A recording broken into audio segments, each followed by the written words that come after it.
Assalamualaikum warahmatullahi wabarakatuh. Perkenalkan, nama saya Aura Ayasi dengan NIM 224.10.382 dari kelas Algoritma Evolusi. Di sini saya akan mempresentasikan sedikit tentang artikel yang saya buat tentang apa ya, dengan judul optimasi fungsi pada algoritma.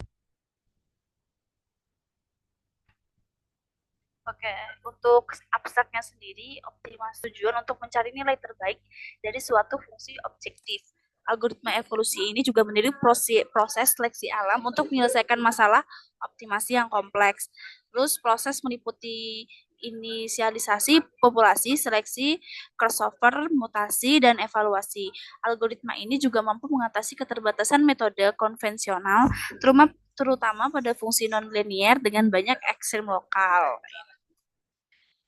Oke, terus untuk latar belakangnya, optimasi ini biasanya digunakan dalam berbagai bidang. Contohnya seperti rekayasa, terus ekonomi dan kecerdasan buatan. Terus metode optimasi konvensional seperti gradient descent terbatas untuk fungsi yang kontinu atau diferensial. Algoritma evolusi juga menawarkan pendekatan berbasis populasi yang fleksibel untuk eksplorasi ruang pencarian. Dan algoritma ini menggunakan konsep seleksi mutasi dan crossover untuk menghasilkan solusi baru. Aplikasi ini juga meliputi optimasi desain, pelatihan model kecerdasan buatan, dan optimasi parameter.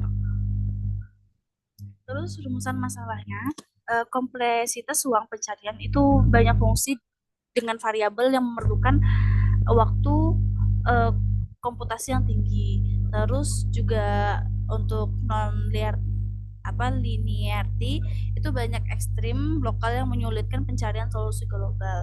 Terus dari metode ini juga memiliki keterbatasan konvensional yang mana sulit diterapkan pada fungsi yang tidak terdiferensiasi atau bersifat diskontinu. Nah, terus tantangan untuk algoritma evolusi sendiri itu juga memerlukan parameter tuning yang tepat seperti ukuran populasi dan tingkat mutasi. Terus metode penelitiannya ini ada inisialisasi populasi yang membuat populasi awal secara acak, terus evaluasi dan seleksi, di mana setiap individu dievaluasi menggunakan fungsi objektif untuk menentukan nilai fitness, terus crossover atau rekombinasi itu di mana proses crossover dilakukan dengan menggabungkan karakteristik dari dua individu terpilih. Nah, untuk membentuk individu baru, terus mutasi. Ya, di mana mutasi ini dilakukan dengan mengubah beberapa bagian dari individu dengan probabilitas tertentu. Terus kriteria konvergensi di mana proses seleksi crossover dan mutasi diulang hingga mencapai kriteria konvergensi seperti ketika jumlah generasi maksimum tercapai.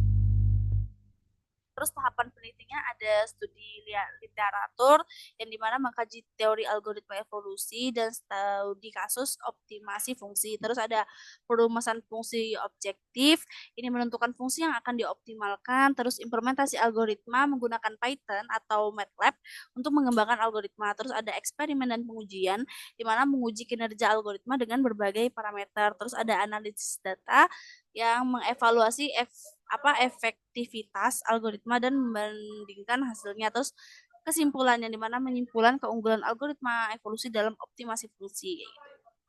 Ya, terus kesimpulan bisa kita ambil, algoritma evolusi ini terbukti efektif dalam menyelesaikan masalah optimasi fungsi yang sangat kompleks, terutama pada fungsi non linear dengan banyak ekstrim lokal.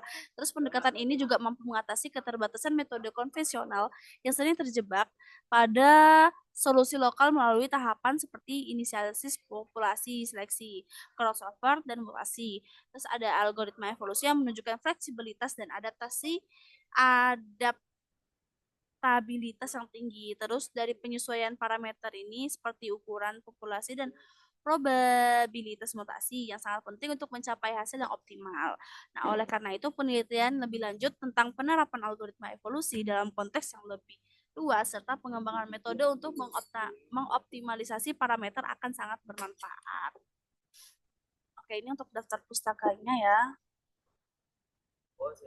Oke, sekian ya. Terus terima kasih Kurang lebihnya mohon maaf. Assalamualaikum warahmatullahi wabarakatuh.